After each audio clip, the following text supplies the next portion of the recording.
नमस्कार, EMS TV में आपका स्वागत है। मैं हूं कंचन। आई नजर डालते हैं प्रदेश से जुड़ी कुछ प्रमुख खबरों पर। प्रधानमंत्री ने कहा कि जो लोग मुझे साल भर किसान विरोधी कहकर आरोप लगाते थे, वो भी अब फसल बीमा योजना के कारण चुप हो गए हैं। मोदी ने मध्य प्रदेश के सीहोर जिले के शेरपुर में किसान महासम्मेलन के दौरान प्रधानमंत्री ने फसल बीमा गाइडलाइन जारी की। उन्होंने कहा कि केंद्र सरकार national agriculture online market launch करेगी। इसके जरिए किसान देश की किसी भी मंडी में अपनी फसल बेच सकेगा। एक किसान का भी नुकसान होगा तो उसे मुआवजा मिलेगा। एक ग्रुप में अपनी टशन के साथ खड़े ये युवा मॉडलिंग नहीं कर रहे हैं, बल्कि देश की सबसे प्रतिष्ठित माने जाने वाली इंडियन एडमिनिस्ट्रेटिव सर्विस के प्रोबेशनरी IAS हैं। ये सभी युवा IAS भोपाल में थे। इन लोगों ने भोपाल में चल रहे भोज एडवेंचर फेस्ट में हिस्सा लिया। खातेगांव के पास पलासी जंगल में गुरुवार को एक तेंदुए का क्षत विक्षत शव मिला। अज्ञात आरोपी ने तेंदुए के शव से खाल उतार ली, जबड़ा और पंजे काट लिए। जंगल में ही तेंदुए का अंतिम संस्कार कर दिया। ग्वालियर में राष्ट्रीय छात्र संगठन के पूर्व राष्ट्रीय प्रतिनिधि का शव गुरुवार की रात करीब 1:30 बजे खून से लथपथ मिला। घर से कुछ ही दूर शव के नजदीक झाड़ियों में पुलिस को कट्टा भी पड़ा मिला।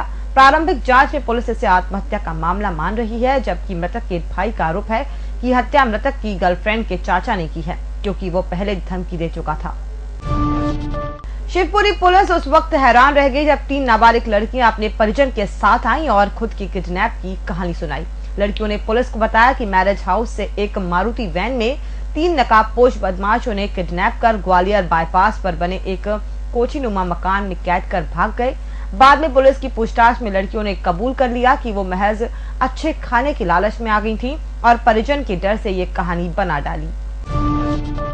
भोपाल में छतरपुर जिले की नौगुवा रियासत की रानी और राजकुमारी की संदिग्ध अवस्था में मौत हो गई। दोनों का शव 2 दिन तक महल में ही पड़ा रहा। गुरुवार सुबह उनकी मौत का पता चला। रानी के बेटे पत्नी के साथ झांसी गए हुए थे। सूत्रों के मुताबिक उनके रिश्तेदारों से शुरुआती पूछताछ हुई है।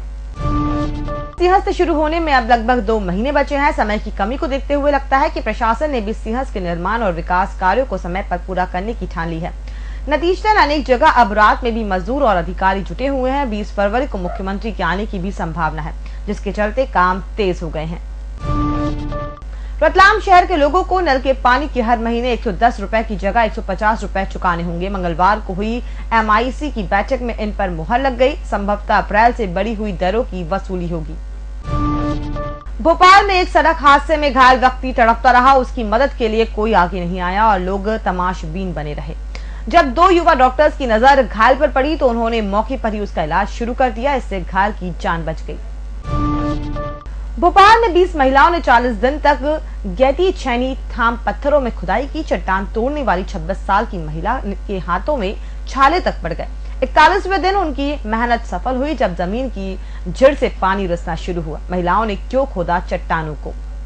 और फिलहाल इस बुलेटिन में इतना ही। और भी खबरों के लिए आप बने रहिए www.emstv.in के साथ। और इसी के साथ ही आप अपने स्मार्टफोन पर गूगल पे में जाकर EMS TV की ऐप भी डाउनलोड कर सकते हैं। नमस्कार।